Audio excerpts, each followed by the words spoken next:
Hey everybody, Nate Tice here from the Athletic Football Show, back again with another edition of Wind the Clock. This week, going to be looking at a package of Chiefs plays, their way of celebrating National Tight End Day. Happy National Tight End Day. You're a tight end. But something they've also done all season and all last season too. Bunch of tight ends, 3 of them to be precise. Congratulations. Let's go. You're a tight end. Plus featuring, the guy, Travis Kelce. I'll tell you what I mean. Let's see what Andy Reid and the Chiefs were up to. So what was this package of plays that the Chiefs were using to much success against the Chargers? I mean, Mahomes went for over 300 yards in the first half. So really anything it seemed like that they were doing was working to their benefit. But the package of plays I want to talk about specifically are the ones out of 13 personnel. 13, if you've seen previous videos, this is the common numbering system in football. That first number is how many running backs there are. That second number is how many tight ends there are. And the unsaid number is how many receivers there are, which would be 1 in this case, because you are adding that up to 5. There are 5 offensive linemen, 1 quarterback, that is 6. There's 11 players on the field, meaning there are 5 remaining skill players to fill out. So 1 running back, 3 tight ends, and 1 wide receiver. That is 13. This first example I'm going to show is from the first quarter against the Chargers, but it's not the first time that the Chiefs have run 13 personnel this season. In fact, could be more opposite. It's something that they have used more and more this year and last year and the year before. It's a continuing trend from the 2020 season where the Chiefs have started sprinkling in more and more of these 3 tight end looks to unlock Travis Kelce and a lot of elements of their offense. This year, they've used it on 11% of their snaps. Last year was 9.6%. Year before, 5.5%. And in 2020, 3.1%. Before that, in 2019 and 2018, it was 0%. So the Chiefs have found this as an answer, giving Travis Kelce opportunities to get the ball in spaces and create big plays. Why the Chiefs do this in particular is how defenses treat Travis Kelce. They treat him like a wide receiver. Defenses are threatened by his ability to catch the ball and get open, and it makes a ton of sense. If anyone's watched a Chiefs game, I'd be terrified of Patrick Mahomes and the Travis Kelce connection too. So if defenses treat Kelce like a wide receiver, then 12 personnel featuring 2 tight ends and 1 running back becomes more like 11 personnel with 3 wide receivers, 1 tight end, 1 running back. So the Chiefs started to use their tight ends more. This also ties into them reconfiguring their wide receiver room after Tyreek Hill, acquiring players like Noah Gray. He's a great Swiss Army knife, and acquiring other players like Blake Bell as a blocking tight end, and interesting players like Jody Fortson, who's battling an injury this year. And what this forces the defense to do is pick their poison. They have to declare what they are intent on stopping on that particular play. When the Chiefs go 13 personnel, defenses can respond by matching with their base defense, with 7 defensive linemen and linebackers and 4 defensive backs. In theory, better against the run because of the bigger bodies on the field, which makes sense because of the Chiefs' strong interior offensive line and pretty good and pretty efficient run game that they've had the last couple of years. But on the flip side, in theory, this is worse against the pass and something that Chiefs have taken a lot of advantage of this year. They've had 22 dropbacks out of 13 personnel this year, and 15 of those have turned into successful plays for the Chiefs. They could just do this and create 15 yards when they want to. The other type of poison here is that the defenses can match with sub personnel, meaning 5 defensive backs or more, nickel, dime. Again, the Chiefs offensive line, Blake Bell, Noah Gray's actually a pretty good blocker, and Isaiah Pacheco will run it right down to your throat. Just ask the Eagles last year. The Chiefs in the Super Bowl were getting into 13 personnel, and the Eagles were matching with their nickel personnel with 5 defensive backs. Here's one example. You can see the Chiefs running right downhill, and there is several DBs in the box and having to make tackles or having a double team of tight ends working to them with CJ Gardner-Johnson there. You can see the Chiefs tight ends double teaming and then moving up and taking care of him. Pacheco runs downhill, and this is just a nice, efficient, strong gain that wears down the defense. So the Chargers here instead match with nickel. You expect base, they went with nickel. That is 4 defensive lineman types. This is where outside linebackers kick in. So now it's D-end, D-tackle, D-tackle, D-end. And then 2 linebackers, off-ball linebackers, 1 and 2. And then 5 defensive backs, 1, 2, 3, 4, 5, making this a nickel personnel for the Chargers. So the Chiefs, just like they did in the Super Bowl against the Eagles, they pound the rock. No motion, nice outside zone play, and they get 3 yards. And if you look from the end zone view, I'll just skim right through this, is that you can see even before the play, there's Mahomes saying, we're good. Hey, this is nickel personnel. We got 2 linebackers. We got safety deep. They're not even in the box yet. So let's run this outside zone and let's just pop it. And maybe we get 5-10 yards here. Said they get 3, which isn't bad, but technically not an efficient gain for the Chiefs. And you can see that there's a couple of just slight missed blocks there. Doesn't get the double team there, ends up just getting a little messy. Donovan Smith wins right away, but it was a good fight there on the outside. So 3-yard gain, Pacheco's fighting for it.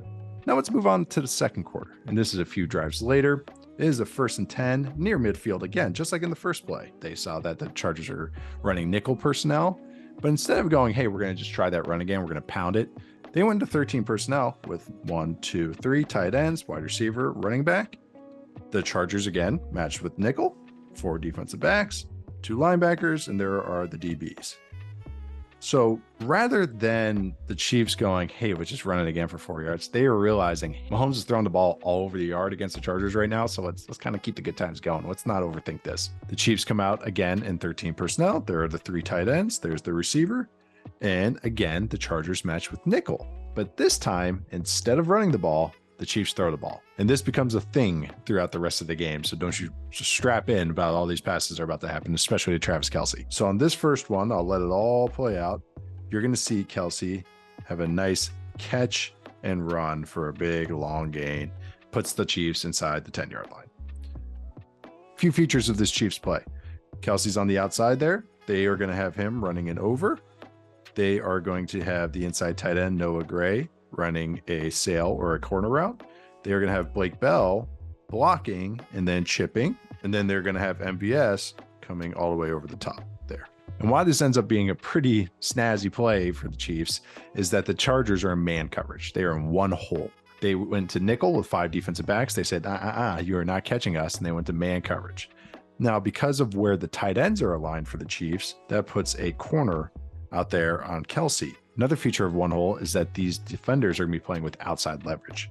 Their help is going to be coming from one of these linebackers that are playing as a banjo, a rat, a hole player on the running back. So whichever side the running back releases, so in this case, this way, this linebacker, Kenneth Murray, is going to take him. And the other linebacker, Eric Kendricks, is going to be the hole player. He's going to read the quarterback eyes. He's going to look for an underneath route that he can collision and disrupt. But on this instance, because it's a deep play action, play fake happens, he steps up, and you can see how the route distribution, again, Gray is outside, Kelce is inside. Remember, outside leverage from the corner right there. Kelce is going to be running away from that leverage. So when a little collision happens, it's almost like a deep rub that happens. Look at all those bodies.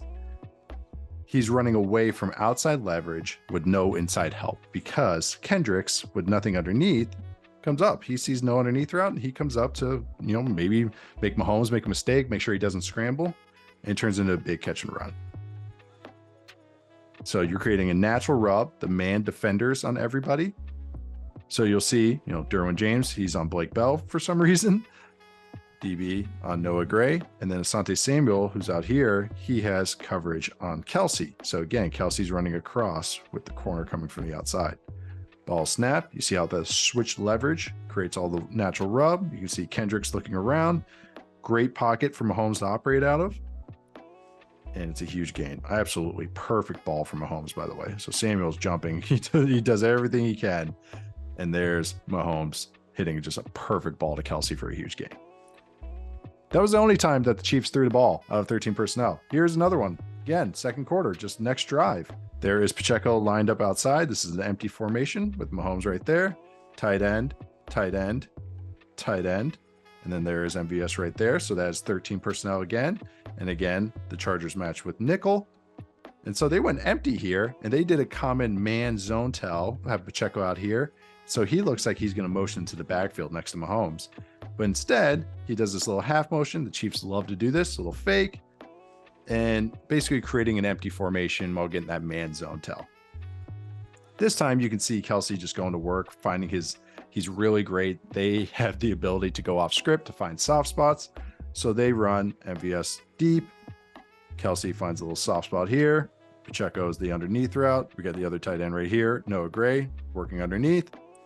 And it's another big gain for the Chiefs to Travis Kelce. So let's get to the next one. Third pass out of 13 personnel. Again, in the second quarter, just outside the 2-minute warning. Remember that first formation that they ran out of. You have tight end, Travis Kelce on the backside, receiver on the same side as Kelce. But this is again where the Chiefs are going to be creating a 12 personnel look out of 13 personnel, but it's not Kelce as the outside receiver. So they're going to put Noah Gray in motion here. He is going to be that second receiver. They are creating a dot or ace slot look, which is tight end, that's dot or ace. And then typically you'd have another receiver up here, but they're going slot, which is going to have 2 players away from the tight end side. So it's dot slot or ace slot is a common formation verbiage for this. So they run the play fake. Again, another play fake. Get these linebackers to come down, and they do. Again, thank you. And this is where you're going to see a little bit of Kelce and Mahomes ad-lib magic here. Mahomes hangs in the pocket and ends up throwing like a hook shot to Kelce. And we'll see it best from the end zone view. So you see the motion going across. Play action. Linebackers get affected. See the linebackers get affected on the play fake. And that's going to create some nice space for Kelce to find and Mahomes to throw like a hook shot, trick shot for another big game for the Chiefs. They're just unbelievable. But there's going to be more. We got more. Don't you worry, because the Chiefs are having so much fun getting to this. That's why there's going to be 2 more instances here. Now, the first play of the second half. This is how excited the Chiefs were to do this. They were again getting into 13. Again, the Chargers are matching with nickel. Again, it's that formation. Tight end. Kelce on the backside with the receiver side. Again, the Chargers are matching with nickel. And here's the play. And can you guess it? Are you going to guess a play action? Because if you did, you are correct. Again, we're going to see Noah Gray on the motion. And again, we are going to see the play action. We're going to see that slot formation. And we are going to see Patrick Mahomes playing quarterback. So instead of, working deep to maybe MVS, the wheel route to Noah Gray's covered. This is a little cloudy, maybe from the hook defender. Mahomes just simply finds his check down. And Pacheco runs for a first down. That's just playing quarterback. So again, when you're running play action and you're going to see all that room back there, because look at those linebackers. They're worried about a throw over the middle. You got nothing really in the flat there. So that's just going to create plenty of space for the check down. That's just playing quarterback, and it's just smart from Mahomes. The last pass out of this personnel grouping for the Chiefs, this 13 personnel grouping, is just a standard drop back play. But again, don't you recognize that formation? Tight end. There's Kelce. There's the receiver. So this is just a drop back quick game spacing concept. Everybody runs this. It's a classic West Coast concept. You're going to have an inside hitch, a swing, a flat, and another inside hitch. So this is just a different look. It's not running the ball. It's not running a heavy play action down the field. It's running quick game. So they get into that same personnel grouping, quick 3-step drop back from Mahomes there, works through, hits Bell, should be a first down on 2nd and 7. Bell ends up fumbling, which is unfortunate, but still would have been another first down, another positive gain. They would have gone 5 for 5 first downs, throwing the ball out of this 13 personnel grouping. It's something that was a bit player in their offense that has now turned into a featured role. It creates explosives for this team. Not that they really need it, but just another way, another thing that they can pivot to, another challenge that defenses have to answer, and just more and more yards for Patrick Mahomes and more yards for Travis Kelce and more touchdowns, which as a neutral observer, I enjoy. Thank you guys so much for joining me in this week's Wind the Clock. I hope you enjoyed the Travis Kelce 13 personnel extravaganza. I sure did. I hope you did as well. On-field Travis Kelce. That's the big feature of Wind the Clock. Please like this video. It means so much to me. Please check out all the previous Wind the Clocks. We have so much great stuff. More personnel groupings. Plenty of personnel groupings. To your heart's desire, we have personnel groupings. Please also make sure to subscribe to the Athletic Football Show YouTube channel. Thank you guys so much. I'll see you guys next time.